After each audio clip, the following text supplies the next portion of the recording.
Bonjour mes chers compatriotes, deux mots au sujet du mouvement de mobilisation nationale qui s'annonce samedi prochain, le 17 novembre, qui manifestera la colère grandissante des Français partout sur le territoire de la République à l'égard des mesures fiscales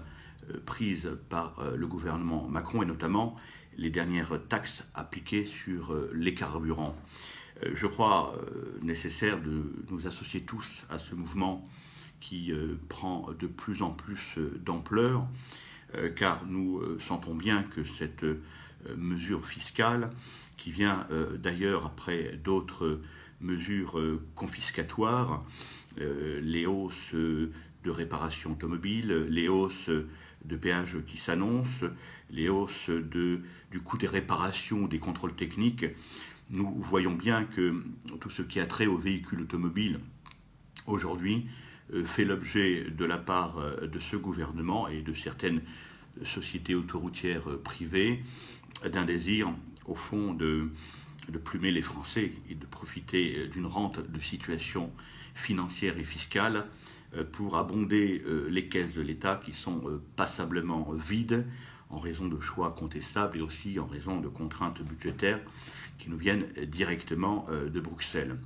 Il est donc important de manifester notre colère, notre exaspération, plus en province que dans les grandes villes, dans les grandes métropoles, car je crois qu'en province, on ressent encore plus fortement, plus douloureusement ce type de décisions autoritaires, parce que dans nos terroirs, dans nos territoires retirés, bien souvent déclassés, on a besoin plus qu'ailleurs, plus que dans les grandes métropoles, davantage équipés en transport en commun. On a davantage besoin de nos véhicules pour des raisons professionnelles, pour des contraintes familiales, pour se rendre dans les hôpitaux, aller dans les dispensaires, amener les enfants à l'école. Bref, le véhicule est un moyen de transport absolument indispensable. Et lorsque l'on porte atteinte, au fond, à l'usage de nos véhicules automobiles, on porte atteinte à nos libertés. Et donc, plus qu'ailleurs, il faut que cette colère puisse s'exprimer dans nos provinces qui subissent depuis maintenant bien des années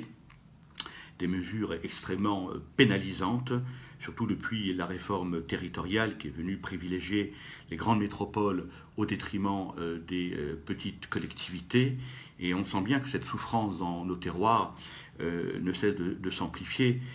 à quoi s'ajoute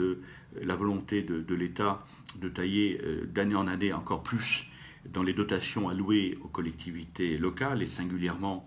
au détriment des communes. Nous voyons bien donc que les libertés communales sont atteintes. Et si je devais donc demander à nos compatriotes de se mobiliser, ce serait aussi et peut-être surtout dans nos terroirs que cette mobilisation doit se faire sentir encore avec plus de puissance. Alors si je devais apporter ma pierre à l'édifice et apporter une proposition de manifestation, d'expression de cette colère, je vous proposerai, mes chers compatriotes, d'utiliser le gilet jaune que chacun possède dans son véhicule. C'est maintenant un symbole, je crois, assez puissant qui incarne ce mouvement de colère qui s'exprime partout en France, de le revêtir et de vous rendre dans les entrées de ville, dans les entrées de vos communes, là où on pénètre à l'intérieur de vos agglomérations, au pied du panneau de signalisation qui marque l'entrée de nos villes et de nos villages. Et soit en portant ce gilet, soit en posant, en revêtant ce gilet sur le panneau, eh bien, prendre quelques photos, réaliser un bout de film et utiliser ces photos ou ces bouts de film en les médiatisant, les diffusant sur les réseaux sociaux, Twitter, Facebook, Instagram, sur Internet, car les réseaux sociaux demeurent le dernier espace de liberté où nous pouvons encore nous exprimer relativement librement et en tout cas exprimer une colère à l'échelle du pays. Donc je vous propose, mes chers compatriotes, d'utiliser cette méthode, ce procédé, qui n'exclut pas d'ailleurs d'autres formes d'expression de notre colère. Chacun sait bien que nous devons tous intuitivement apporter notre pierre à contribution. Certains iront dans les aéroports, d'autres dans les gares, ailleurs peut-être à nos frontières ou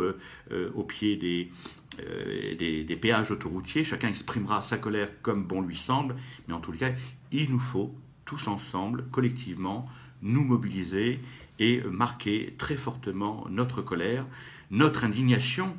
avec en ligne de mire notre volonté collective de faire reculer le gouvernement sur cette taxe sur les carburants, qui est parfaitement illégitime, puisqu'on sait bien que les cours mondiaux du pétrole, des hydrocarbures ne cessent de manière tendancielle à baisser. On voit bien que cette taxe n'est là que pour justifier des mesures budgétaires contraignantes, en tous les cas, qui le seront à l'égard de nos compatriotes et du portefeuille de nos compatriotes. Et ce choix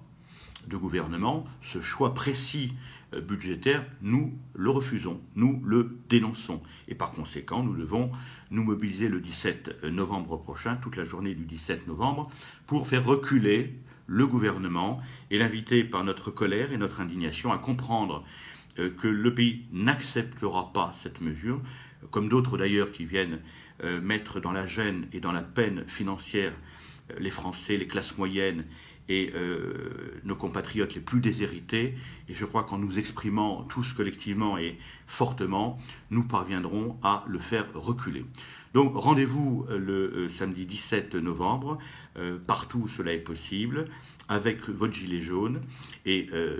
remportons cette bataille que nous allons mener, je crois, avec beaucoup d'espoir aujourd'hui, et avec comme objectif de l'emporter, de faire reculer le gouvernement Macron. Je vous remercie.